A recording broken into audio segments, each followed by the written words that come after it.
Namaskaram everyone. In this video, we will be speaking to someone who was bedridden for a few months due to lower back and cervical pains. It was an unexplained kind of situation, and they tried a lot of different natural therapies and healing techniques, and at one point things seemed so hopeless.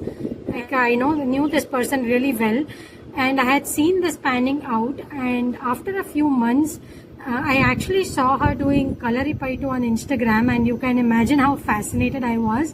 It was such a transformation of the entire situation. So we are going to talk to her today and understand what exactly happened, what were the natural techniques that she took, and how did Kalaripayattu come into her life. And the latter part of the video, we will actually speak to the person who brought the healing and the Kalaripayattu into her life. And just so you know, this is none other than Sphoorti, who we spoke to her on this channel earlier, and we spoke about the Linga Bhairavi yantras. While we were shooting these videos, she was actually going through these health problems. It was during COVID time. I think after the first phase, suddenly I got a shooting pain in my lower back. I mean, previously also, like previous to that, 2 3 years, I had this pain. Usually when I'm traveling in the car or when there is some jerk which is causing a little bit of discomfort. There was pain, but or while sometimes when we are practicing asanas and cycling, I thought it was one of those pains. But during this phase, the pain was like continuous for a long time, and as we are very familiar with the traditional methods, and Coimbatore is a very nice place to get treated through these traditional Indian methods. My first approach was to a naturopathy, Marma Vaidyar, a family friend. She had mentioned that she was completely bedridden. She had several spinal and cervical issues and injuries, and how she got cured within a span of 6 7 months just with natural therapies and marma. So I didn't want to go to any other orthopedic because this was a known source. We directly went to him. When I went to the Vaidya, there was a specialist from Kerala who has done marma, and also he used to to do his treatments in a naturopathy clinic in Coimbatore called as the RK Nature Cure. So he checked my nadi. He also made me lie down and then check what position I can lift my leg and not. And within like few seconds, he actually diagnosed the same thing. Oh, you have pain in your lower back, L5, and all of that, and few other areas. And he said, it needs treatment. Just like when you're approaching somebody who has that knowledge and like a guru, it was my friend had already mentioned that he's a really nice Vaidya. I blindly followed him. Okay, let's try it out for 10 days. Naturopathy was something new for me. I didn't know that, but because he used to give marma, which is another ancient technique of acupressure or points. Marma basically energy points in a body. They say so. His treatment would be just like for maybe 2 minutes or 3 minutes in a day, early in the morning before the sunrise, and during the day I would go through the other treatments like a massage or just soaking yourself in water for partially so that the spine is in water therapy. So these techniques were there, and plus he had, because it's a center, I have to follow that diet. It was very difficult initially, though. Even I wasn't having tea or coffee the first 3 days of juice fast. I had severe headache, fever, but because it's in a controlled environment, it's easier to take care of such things. So the whole treatment happened, and he said that after it was a nice, like I felt much lighter. Pain didn't go away, honestly. But he said it'll take time because there is a slight dislocation, which actually you could feel it when you're touching the back area as well, and the muscles were like quite weak as well. So that he said it needs as much as rest because anything to deal with spine, if somebody is going through an excruciating pain, first is to try out to rest it out. Many a times, what happens is that what I probably did a mistake was I would continue doing my forward bends and push, like you see, like I put a lot of strain into that part rather than resting it. 10 days my therapy got over, and he said now you take rest and then do things slowly. But because it was COVID time, you had to do all the chores at home. Yeah. And everything, like we thought, like, continue with our practices.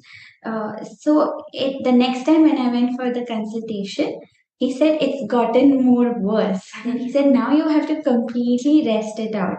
I didn't understand why, etc. But I just followed, like it was really tough, more than physically. Physically, it was painful, definitely, but mentally as well. He had told me to stop the practices and follow the diet. And plus, you're in this naturopathy center for 10 days, like where you're just on your own. Like you can't even, like, because I had developed cervical, so the pain was shooting up from bottom to even the cervical, this area. So I had to just lie down, and I would put an iPad on top, like with a stand, and maybe browse a little bit. But had a lot of other time. I couldn't do my practices.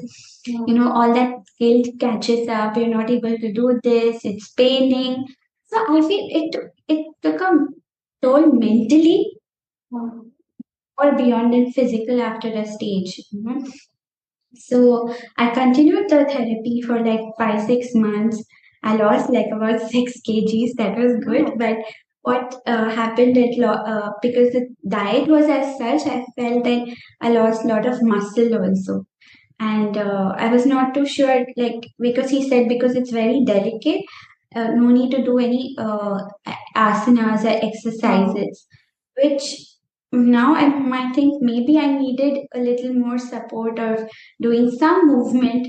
But sometimes when the case is severe, you just have to like rest it out. But also the movement, you would need some expert to tell you, right? You can't simply move because then you might worsen the situation. Yes, exactly. So after 5, 6 months of this treatment, and like, so 2, 3 months after that first month where I didn't take rest, like it aggravated. So that's when we connected. I had to do bed rest most of the time. It would hurt really. I don't know why and how these things just crop up.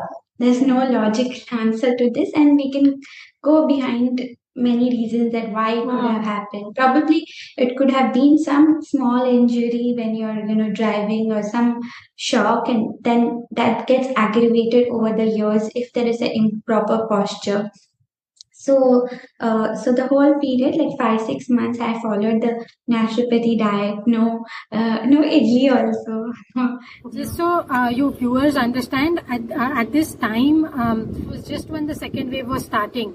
And ashram had also opened up for some time, so I stayed for 15 days inside the ashram. At that time, when I was outside, I went to Sphoorti's house to meet her, and another friend of ours had joined. And both of us sat on like two ends of the sofa, and Sphoorti was sitting in front of us, and to the extent that she is not able to turn her head and look this way. So she actually apologized to me and said that I'll only be able to look here, otherwise my neck is paining. So I actually had to take another chair and sit right in front of her so that she could, maintain eye contact with both of us. But she literally could not just simply move her head this way or this way without pain shooting down. So it was a really difficult situation. Started then looking into, like, we have all our Isha friends. They said, okay, consult this physiotherapist online. So I consulted one physiotherapist online. I did some exercises, but the pain was increasing further. And when I took a scan, surprisingly, I didn't have any slip disc or anything in the lower back, but there was a gap in my cervical. So probably that 6 months it did heal that lower back issue. But since everything is connected right from the foot to the spine to the top, there must be some imbalance. It's very difficult for me to even sit for 10 minutes. So somehow I wore a belt, and then came to Bombay. Then Bombay, I showed a very good sports physiotherapist, and his exercises were really helpful. but they are very expensive in terms of like the sessions are fine, you don't mind spending, but somewhere I wanted guidance day to day. That was missing because by the time I've already done this, many people like, you do Chit Shakti. I used to do Chit Shakti meditation as well. Then, there is this YouTube, there's this book called Heal Your Life by Louise Hay. It's like positive affirmation for your body. Then, and when you're in pain or ill, you get so much of advice. Oh my God, and everybody thinks that what has worked for them will work for you. And they're just trying to impose that on you. I mean, okay, if somebody's read that book and has healed from that, doesn't mean that even I or any other person will get healed in that way. You can, the very way people give advice, it sounds so imposing. So almost like if anybody used to give me advice, I said, stop it. I don't. That's why, luckily, because I was volunteering, I continued my volunteering work online for daily team, and that's where I met Tarun. The first time I met him, he came in his bike with his like guitar, and he heard what is my problem. He said, Akka, no problem. I do an online class for strengthening. He did not mention kalari at that time.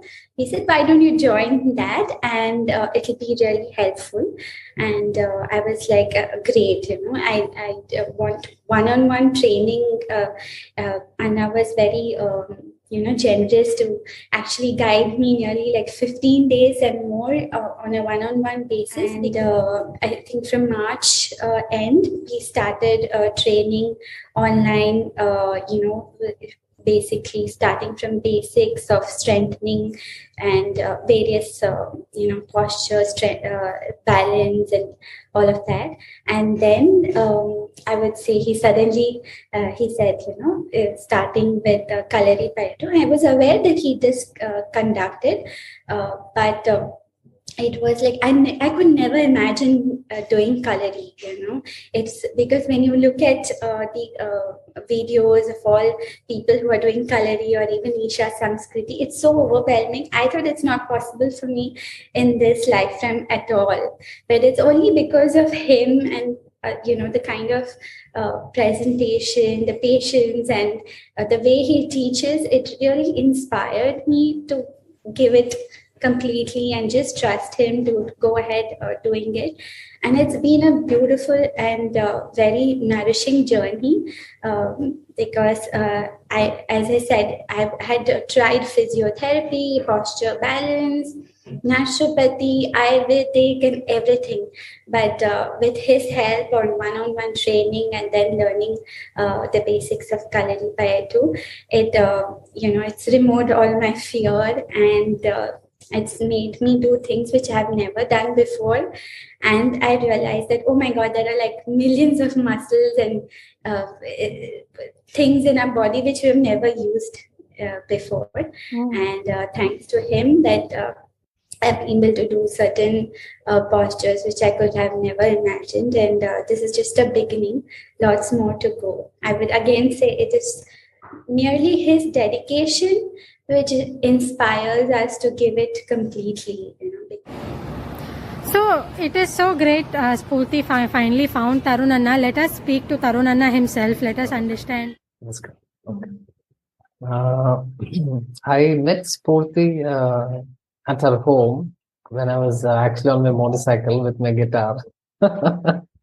And I met her with a song, actually, first time.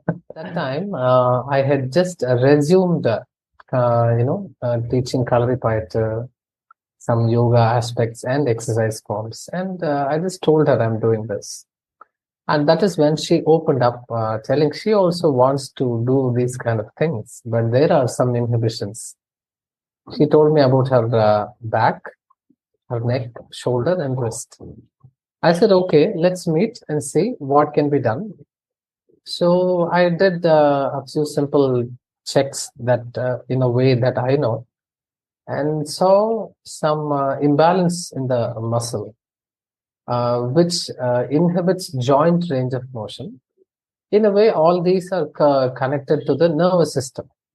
Okay, in a way, these are all connected to the nervous system. So what I saw and got to know was that she had previously met many other therapists, and she had gone through various treatments. Now, what way, even I took some time to see if I could do anything. But because I had worked with people with similar problems previously, that is keeping strength training as the basics, I could start working with her. So we call this as proprioception. That is, the sense of body position in the space is what proprioception literally translates to. So this is also part of our sensory system in the body. So we started with this proprioception training, where we use exercises to improve joint stability, and the strength training started after that. We start with isometric training. For isometric training, these are exercises which involve holding a particular posture for a set duration of time to be repeated a couple of times. For example, one of the most common, I'm taking this example because but we did not start with this, a plank. Right? You have seen a plank, like how you start a push-up, that position. But this also involves many steps to do it correctly and to get the right benefits of the exercise. After this isometric exercises, we moved on to a little dynamic exercise movements, which are to improve the flexibility and strength of the body. So we started with some loosening practices, which involves flexibility of the spine, forward bending, backward bending, lateral bending of the spine, twisting of the spine, hips flexion, hip extension, ankle movements, all of this in exercise forms I introduced to her. Then we started with some traditional and contemporary, a combination of these exercises. So here is where Dand Betak kind of movements come. For example, you might definitely have known about Dand Betak movements, usually in the Pehalwan and Akhada. These type of exercises and movements are practiced. So starting with Sadharan Dand, Hanuman Dand, Ramurti Dand, and then various things she started doing, mainly to improve strength in the upper limb and to have a better control over her trunk and the lower body.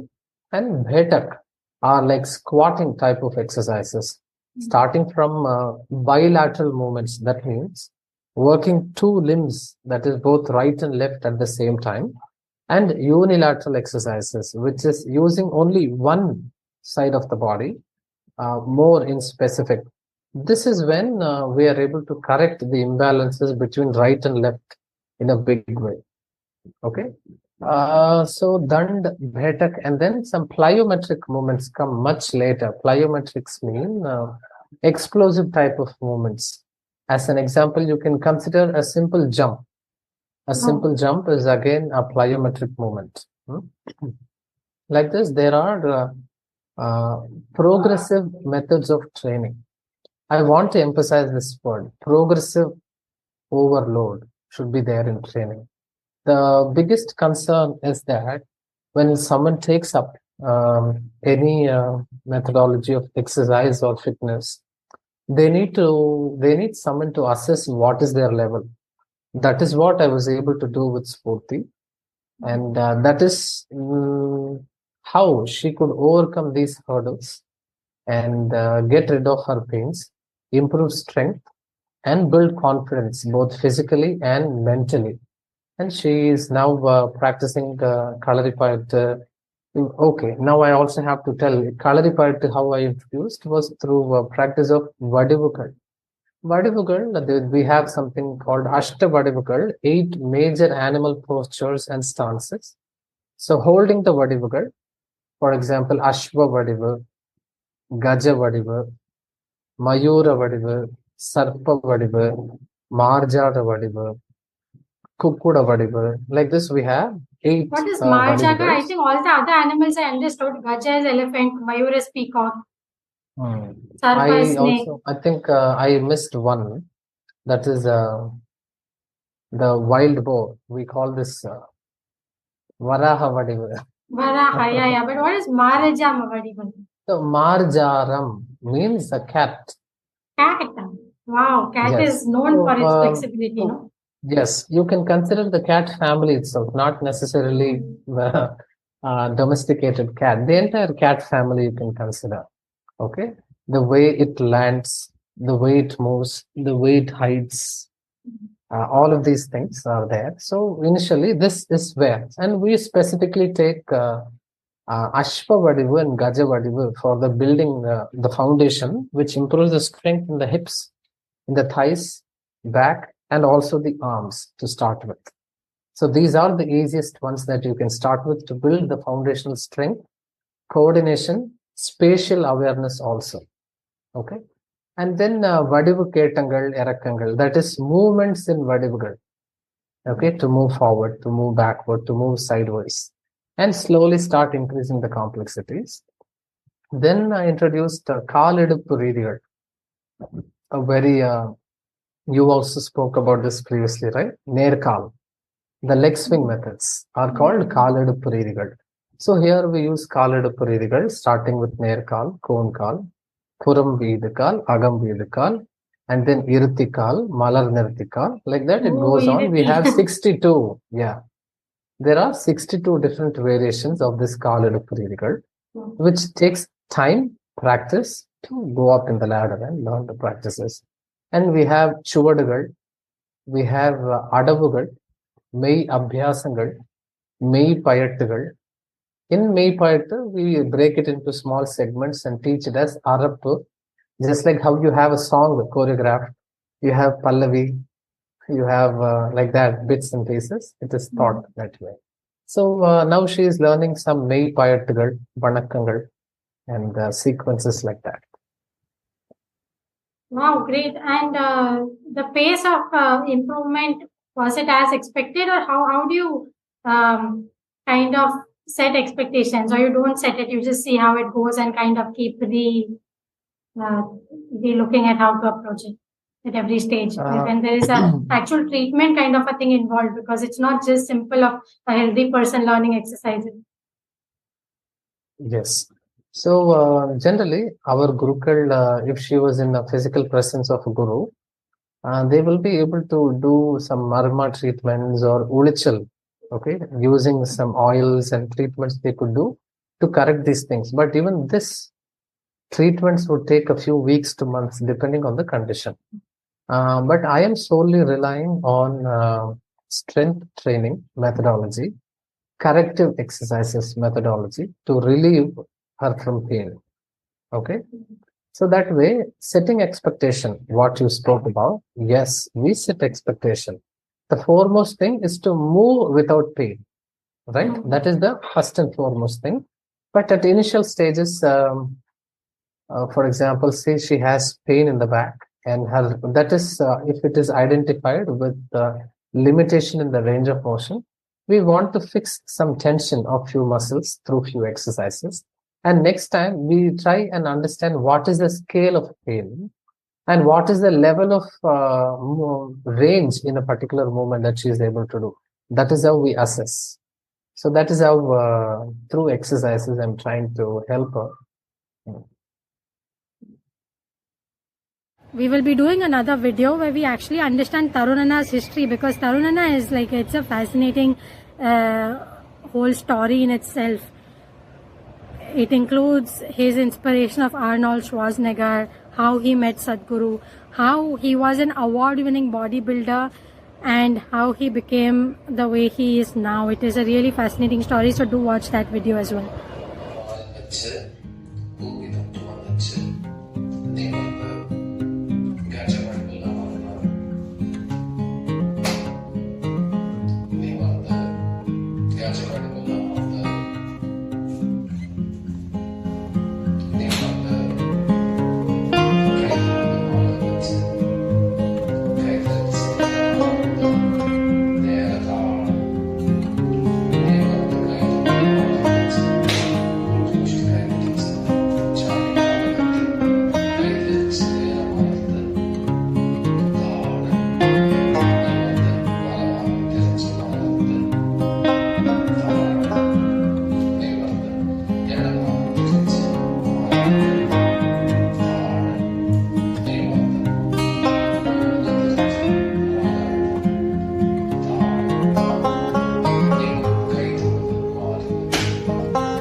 Thanks, Sphoorti and Tarun for sharing your stories. That was really fascinating. Viewers, if you all want their contact details, all given in the description below, please check it out. So this video was actually recorded across multiple calls, because I first did a recording and then I felt that the story was not coming out properly for you viewers. See, what happened is I had already seen part of it from Sphoorti's end, because I met her multiple times during this whole event and I was in touch with her. So I already knew a lot about it, but then when I realized that we were putting it out, I thought we needed a little more detailed call so people understand what exactly had happened. So other people who may be going through a similar situation, or they may be looking at solutions in their life, they can also understand more of Sphoorti's situation and learn from it. So that is why you will see that there are different video recordings being patched together, because that's how it happened.